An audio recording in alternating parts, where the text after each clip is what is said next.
We are Onyx Imaging.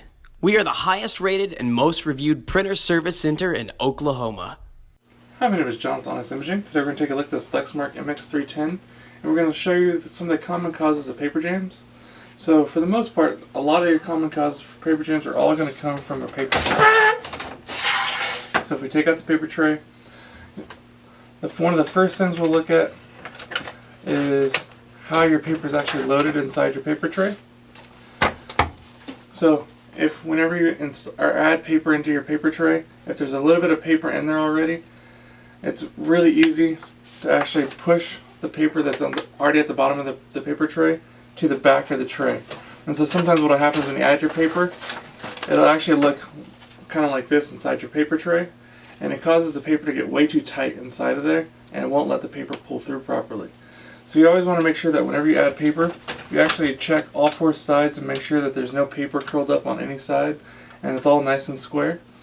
Another thing that's really common for causing paper jams is you see there's this little indication for where or whatever type of paper you're using. So in this case we're using letter.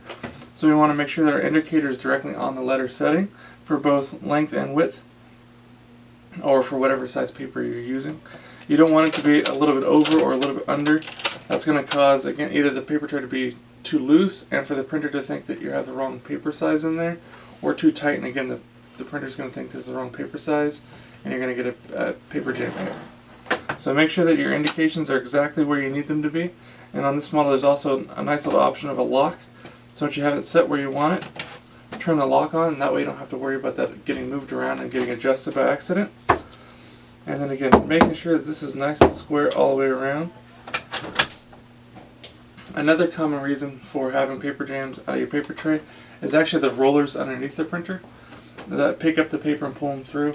It's actually a normal process to have to change those every so often, and if you haven't had any maintenance done on your printer in a while, they're probably due to get replaced, and that's something you can give Onyx a call and we can help you with getting those taken care of. But other than that, those are probably by far the most common causes we get for paper jams. If you have any questions or concerns, please give Onyx a call and we can see what we can do to help you out. Other than that, have a good day. Thank you for watching. If you're interested in how you can receive free labor on all of your service calls, as well as how to qualify for free printer upgrades, contact us today. We are here for all of your printer and office supply needs.